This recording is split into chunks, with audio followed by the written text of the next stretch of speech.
Okay, hello everyone. That was a wonderful presentation from Vanessa. I'm very fortunate to work directly with her and many other fantastic ME/CFS researchers at Stanford and beyond. Really, this is a wonderful community of researchers, and we're very, very thankful for all the patients that are willing to participate. And just echoing what Vanessa said, we highly encourage more participation. We're thankful for those who already have, and we're feeling like we're making some progress because of that participation. So thank you. Okay, so my name is Michelle James. As Vanessa mentioned, I am one of the faculty members in radiology and neurology at Stanford, and my background is really in PET imaging and radiochemistry. So I'm going to be speaking about a few things today. This is a little outline of my talk. I'll start with a little bit of background about the importance of PET imaging, how it works, how we're using it to look at different immune markers in ME/CFS. And then I'll share some of the results from our initial TSPO PET MRI studies of ME/CFS. Then I'll move into just talking about a couple of the new targets that we're looking at that seem to be very promising for monitoring response to therapies that directly modulate the immune response. And then I'll end with a little bit about sort of future work going from insight to impact.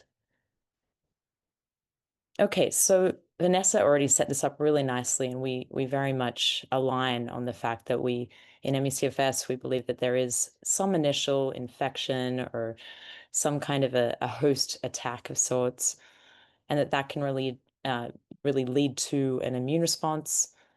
And typically, we have our immune responses there for a reason. It's there to help heal, to help mitigate pathogens, and to clear out any debris. And so it's there for a reason. It's usually good, but it's when we have these extra things that may be going on at the time, and we think in ME/CFS there may be other underlying things like stress, whether it be physical or emotional, injury, genetic predisposition, or just some kind of multiple hits that could occur that lead to this inability at the time to repair and resolve inflammation.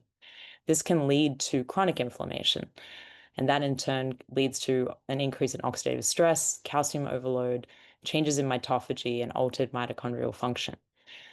Altered mitochondrial function can then feed back into perpetuating chronic inflammation. So it becomes this vicious cycle. And this in turn leads to, we think, at least driving a lot of the symptoms of ME/CFS that we've heard a lot about today from Dr. Yelman and others. And so because immune dysregulation and dysfunction and these chronic processes are very much at play, we think that it's very important and worthwhile to understand more about these chronic inflammatory processes like Vanessa was just talking about. And so there are a number of techniques out there to look at inflammation. We can look at things in the blood, as Vanessa was just talking about. We can look at standard tissue techniques, biopsies or postmortem. We can use advanced molecular profiling techniques to really get at sort of things at a system level way. And then we can also use structural and functional imaging, so CT, MRI, or ultrasound. And while all of these techniques are very useful and are providing a lot of insights, we believe that there's a lot of value to understanding what's happening in the whole body and at the molecular level. And that's where we think that PET, or positron emission tomography, can really help with that because it does enable non-invasive spatial visualization of molecular processes throughout the entire body of a living subject. And so we do think that PET could be very complementary to the other techniques that are out there. And so a little bit about how PET works. So firstly, a patient or a participant will come in and we'll administer a radioactive molecule. And that molecule will be targeting something of interest, like an immune cell population, for instance. Then the person will be positioned into the scanner itself. And then we start to record these annihilation events. So what's occurring is that PET tracers are radio-labeled with an isotope that is a positron emitter. Now, as that positron leaves the nucleus of the cell, what we get is an event called annihilation, where a positron and an electron collide. And every time that happens, we get two photons that are emitted 180 degrees apart. So that means we can map exactly where that annihilation event occurred and where that PET tracer is binding throughout your body or brain. So this is where the image reconstruction comes into place. And then we get our final image output of the brain and or whole body. Okay, so what are some of the cellular and molecular targets of interest, especially when it comes to looking at the immune system? You've heard quite a bit about microglia and astrocytes and other myeloid cells. Here they are again. Your microglia are the brain's resident immune effector cells. They're the first cells to jump into action when anything is going awry in the central nervous system. And there are a number of markers that people have been looking at to develop PET tracers for, and they're here in red. I'll talk a bit about GPRD4 and TSPO in this talk. And then we have astrocytes, peripheral myeloid cells, which we've just heard quite a bit about. They include neutrophils, monocytes, macrophages, and others. Adaptive immune cells like T cells and B cells. And then, of course, cytokines and chemokines. There are different ways to target those, and oxidative stress. And here's just a table summarizing some of the main targets and PET tracers that have been made for these targets. And there are a lot more. This is not an exhaustive list, but it is quite an extensive list. So TSPO is what I'll talk about today. And then we have GPRD4, which is more specifically expressed on just microglia and macrophages that my group has been working on a number of traces for. The cyclooxygenase enzymes that a group at the NIH has been doing a lot of work on. That's Vic Pike and Bob Innes. TREM1, which is very specific for peripheral myeloid cells only, so just your monocytes, macrophages, and neutrophils. And my lab has been doing a lot on that. CD8, so really just looking at cytotoxic T cells. And this is something that Anna Wu's group at City of Hope has done a lot of work on and has translated this for clinical use. OX40 and ICOS are two activated T cell markers. And we've done a lot of work on that at Stanford. Dr. Ezra Thalam in my lab has generated a tracer for OX40 that's just about to be approved for human use at Stanford, which is exciting. And then there are a number of PET tracers for looking at B cell subsets as well, shown here. Okay, so let's talk a little bit about TSPO. So it was originally called the peripheral benzodiazepine receptor, shown here, or PBR, and it was later renamed to the translocator protein. Why it was called the PBR is because it was originally identified as an alternate binding site to diazepam in the kidneys. So somebody identified it there and thought, this looks similar to something that's binding to the central benzodiazepine receptor. Interestingly, it was later found to not be connected to that at all. It has a very distinct role. But this is why we see a lot of expression of TSPO in the kidneys and in the steroidogenic tissues, as well as the heart. But what's interesting is there's only a very low expression in the healthy brain. And what folks noticed was that in the context of any CNS injury or disease or infection, the number of TSPO expressing cells goes up dramatically in the central nervous system, in the brain and spinal cord. So wherever that infection or injury is occurring, we'll see predominantly microglia or macrophages that are expressing TSPO gathering around those sites. And so for the longest time, people have thought of it as an imaging biomarker of neuroinflammation, just because of its known location on activated microglia and macrophages. But what's interesting is as we learn more and more about TSPO, it's not just a marker of neuroinflammation. It's very much playing a broader role in mitochondrial function. So it regulates bioenergetics, ROS production, membrane potential, and calcium signaling, all of which are critical for cell survival and inflammatory responses.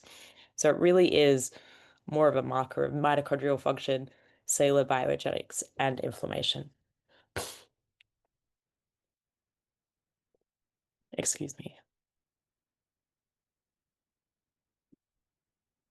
Okay, so now getting to our exciting clinical data. So what we've been trying to do is really understand whether TSPO PET can be used to investigate molecular alterations in ME/CFS. Can using this kind of an imaging agent tell us about whether we do have alterations in mitochondrial function and/or inflammation? And we're hoping that that data can help us to drive development and assessment of new therapies for ME/CFS. So our initial aim was to have a look at binding of our imaging agent that is specific for TSPO. So this is called DPA713. There are a number of PET traces for TSPO. We wanted to look at that binding signal in ME/CFS patients compared to agent sex match controls. And then we wanted to correlate these findings with clinical measures of disease severity and peripheral fluid-based biomarkers of inflammation and infection. So the patient population that we were looking at was more on the moderate to severe side of things, with our MFI cutoff being 76 to 100. And our scanning parameters were such that we did a 60-minute brain PET scan, followed by a 20 to 30-minute whole body scan. And here's the radiosynthesis and the molecule that we used. So a big shout out before I show any data, just for everyone who helped with recruitment, because this was a huge undertaking. And we are really very thankful to Dr. Benia and the Stanford ME/CFS clinical staff, and OMF and Linda Tannenbaum, in addition to Dr. Danielle Meadows, for really helping to get a lot of emails out and surveys being completed because of that direct outreach. Also, a lot of other local ME/CFS doctors' offices have helped us a lot. But most importantly, we're grateful for the patients that have been willing to undertake these studies, because we know that they are a lot. I myself have been a healthy participant for these studies, and I know that what we ask folks to do in terms of all of the surveys and tests and visits, it does take time, and it's quite energy consuming. So we appreciate it. So here's all the data that we collect for our study participants. We want to make these studies really worthwhile and make sure that we're being very thorough. So we're looking at collecting information on fatigue, on cognition, general health and activity. So we're looking at pain, we're looking at prior COVID infections, we're looking at orthostatic intolerance, and duration of disease. We're also collecting a lot of labs, and we're doing further analyses on a number of things. So here I'm showing the demographics and clinical characteristics of our female participants. So we have actually collected data on 15 and 15 female subjects, so 15 ME/CFS with matched controls, and 5 male participant with matched controls. But we've only analyzed data for 13 female ME/CFS versus 13 controls. So that's what I'm showing today. We're in the process of analyzing the rest of the data. Okay, so before we started with our whole body PET MRI study, a lot of people thought that using a carbon-11 tracer, so this radio tracer has a half-life of 20 minutes, meaning that within 3 hours, that radioactivity is gone. So the exposure is quite low, and folks typically wouldn't image for too long because that signal is decreasing with time, of course. So people thought I was a little bit crazy by saying we wanted to collect a whole body scan. But I thought, well, we have these people in the scanner, and this disease affects multiple systems throughout the body. So why wouldn't we look at everything? And so I myself got into the scanner. This is me, just as the first test subject to see if this was going to be worthwhile, if we could collect an image that would be meaningful and accurate. And so I got in the scanner and we did a whole body scan and showed that indeed we could get a very high quality whole body image of where TSPO levels are throughout the whole body. And so next we started to enroll our patients. And what we saw was extremely striking. These images still blow me away.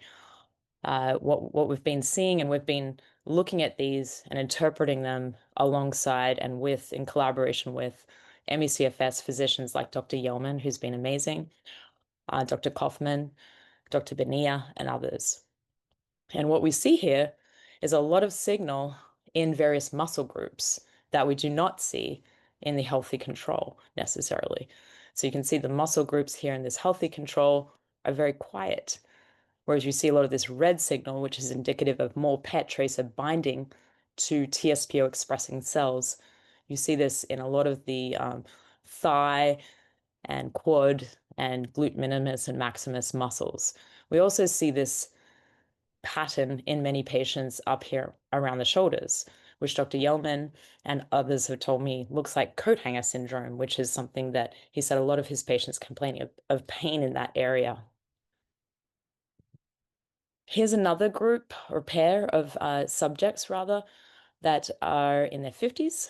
And you can see again that very striking signal in a lot of the muscle groups that is really only there in the ME/CFS participant, but not in the healthy control. Very striking to see this.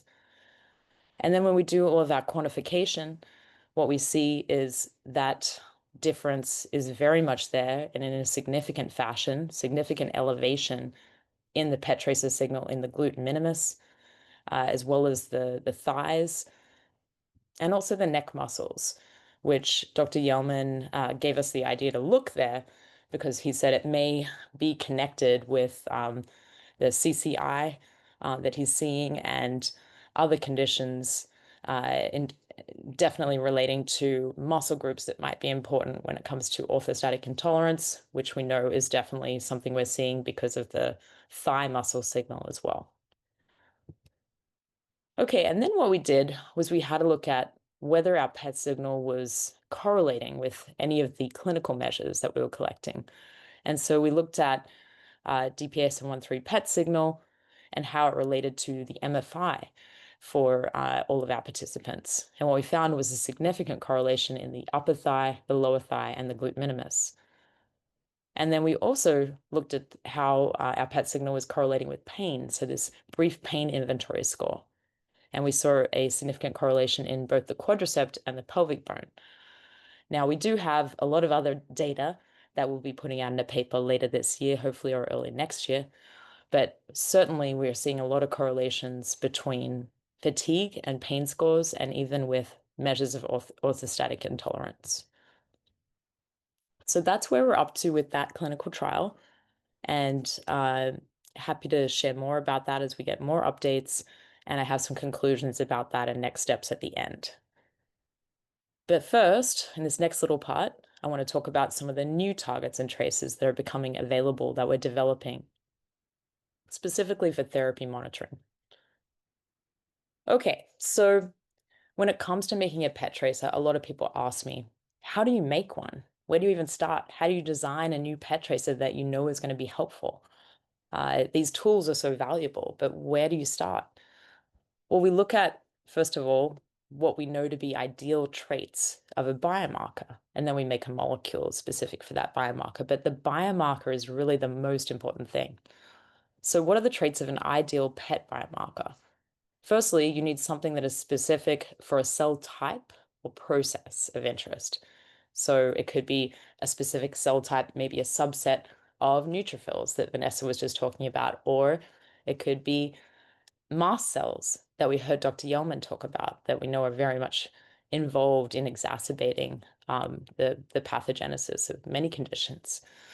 And so that might be a type of cell, or it could be a process, something maybe that Bob Navio was talking about regarding the use of ATP or mitochondrial functioning that we see with TSPO. So you need something that is very specific for a cell type that you're interested in or a process, and that specificity is key. Then we need that biomarker to have a high signal to noise ratio, meaning that you want it to have a high signal when your disease of interest is there, but very lowly expressed in healthy controls. You also want that high signal to noise ratio to be not only in the brain, but throughout the whole body. You want this biomarker to tell you about what's happening early in a disease. So it needs to be present early, but then maintained. And that it's then goes up and really correlates with disease severity and allows you to monitor response to therapies quickly. Lastly, you want something that is relevant in terms of the functional information you want to look at. Okay, so for ME/CFS, some of the cells of interest are shown here. There are many more, but this is just some examples. And these are some of the PET imaging targets that people have been looking at in various groups around the world, including us. And you can see that TSPO is on a lot of cell types, but it's more of a marker of a process of mitochondrial function and inflammation. So it's not surprising that it's on a lot of different cell types. But then you see some other markers like OX40, this is a T cell activation marker that's really just on T cells, and CD8 and CD4 T cells to be clear. And then we have some other markers that are more specific for certain types of cells. So this is just a sort of a picture of the sorts of biomarkers that people are looking at and what we could get information about. Now, something of interest that's become of interest for us in our lab has been a marker called GPRD4, which is this immune metabolic receptor that's upregulated in the context of pro-inflammatory or maladaptive inflammation. And so the signaling promotes inflammation by decreasing cyclic AMP. This leads to inflammasome assembly. So all the takeaway here is that this is a receptor that potentiates inflammation. What's interesting about this receptor is that it's more specific than TSPO for microglia and macrophages. So you see just it being expressed by those populations, whereas TSPO is on all of those different cells. So this gives us different information than what we would see with just the TSPO PET. So we think it could be quite complementary. And we've showed in our own hands that the expression of GPRD4 goes up after a pro-inflammatory stimulus in both human cells and mouse brain. We've made a number of PET traces for this target, which is exciting. We've shown that we get elevated binding of these traces after an inflammatory stimulus. And we've shown in different mouse models that we can detect innate immune activation. So this is a mouse model of multiple sclerosis called EAE. And you see that this red signal is very much present in the spinal cord all the way up the brainstem and in the adipose tissue, the brown fat, whereas you don't see that in a healthy mouse. These traces that we've developed can detect neuroinflammation in Alzheimer's disease models as well. And I think what's really interesting and relevant for ME/CFS is that we're now performing these therapy monitoring studies. Excuse me. And what we're seeing is that, so in this particular case, this is the EAE MS mouse model again. What we're seeing is when we administer a FDA-approved drug, this is fingolimod, after the disease has already been established, we actually can, so we administer the drug, then we can image without PET trace. So that's the beauty of PET. You could actually image multiple times to watch the effects of something like a therapy.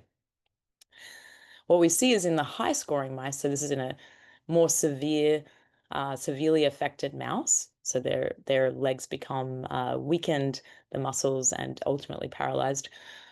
We see a lot of signal in the spinal cord.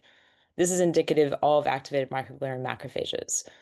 In a mouse that is not as severely affected, so only muscle weakness, you see less signal. So already the signal correlates with disease severity.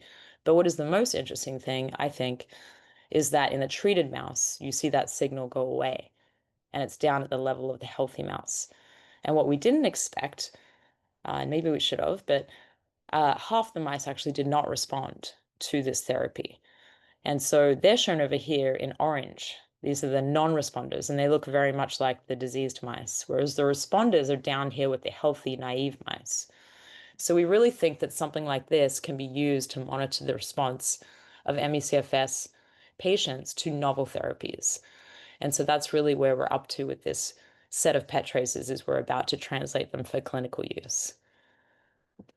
Now, one other biomarker I wanted to tell you about in the last little bit of this talk is TREM1, which is the triggering receptor expressed on myeloid cells type 1.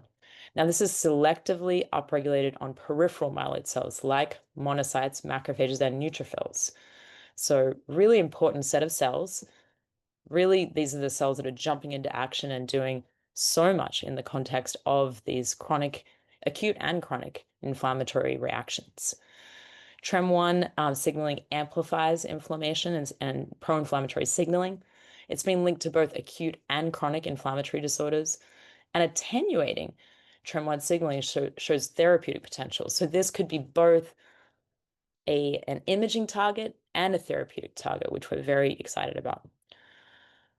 The takeaway from this slide is that we can track disease severity. So if you look at just the red signal, you see that signal, the TREM1 PET signal, trafficking. You see the signal spreading up the spinal cord. These are actually cells. We see peripheral macrophages entering into the spinal cord and trafficking up the spinal cord. We see the signal in the spleen increasing. We see the signal in the bone marrow increasing. These are in living mice. We are excited to test this in patients. This is compared to TSPO PET, which we know looks great in our ME/CFS patients, but compared to TREM1 in this model, we don't see the same kind of signal. That's because we're looking at two different processes, and I think could provide very complementary information depending on the context.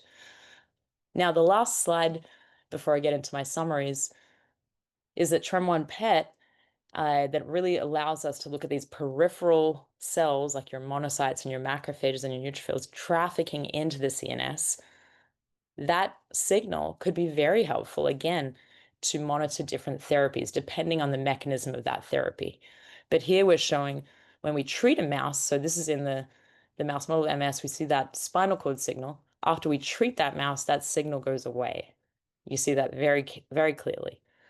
And we are not just doing work in mice, but we've been looking at human tissue as well.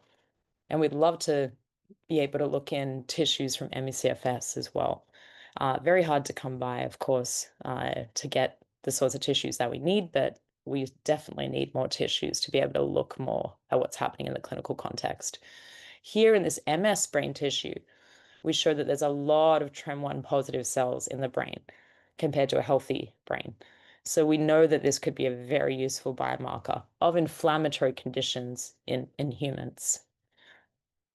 And so just to wrap this up, from insight to impact, we really do think that PET has the power and potential to do a lot.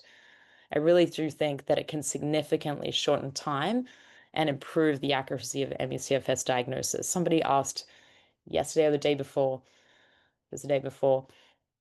could this be a standard diagnostic test? I do think it could be.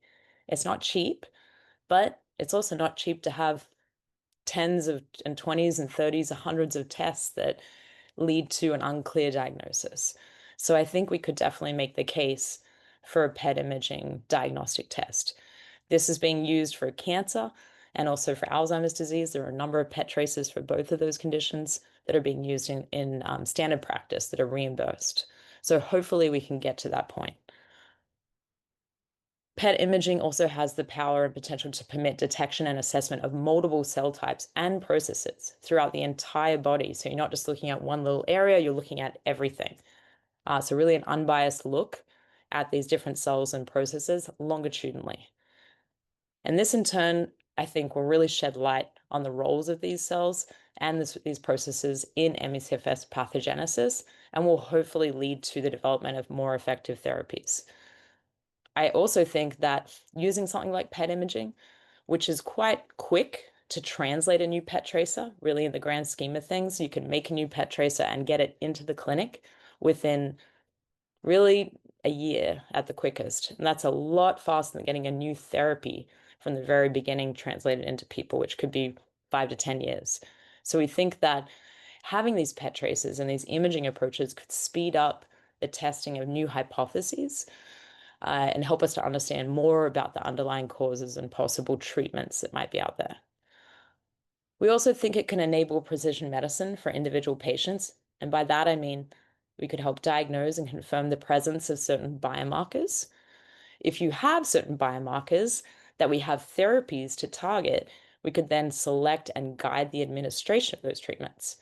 And we might say, hey, you have a lot of signal in these leg muscles. Maybe we could even administer things locally to help alleviate what's happening in those areas.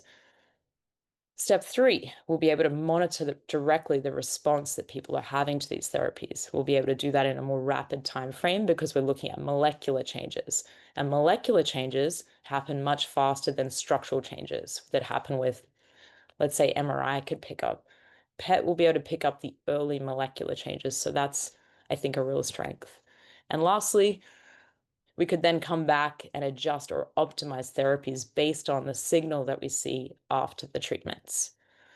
So overall, still a lot of work to do, but I'm excited, I'm energized, and I'm working with urgency. I know this is important, and we're working around the clock. We're trying our absolute best, but we're also very open to suggestions. We've been working with a lot of our patients to improve the way that we run our trial and collect data and do the imaging. So we're very open to suggestions. We love talking with the community and all of the other researchers. Linda Tannenbaum was saying it's important to have an open global collaboration. And I really do feel like that's what's happening in this community, and it's wonderful. So thank you so much. This has been a lot of work with a lot of people that are working together. And I want to shout out Maya Cooper, who's our CRC, who's been recruiting all of the patients, Emily Deal, who's been overseeing this whole project, Samantha Reyes, who's been analyzing all this data, and many, many others that are highlighted here. And just thank you all for your attention.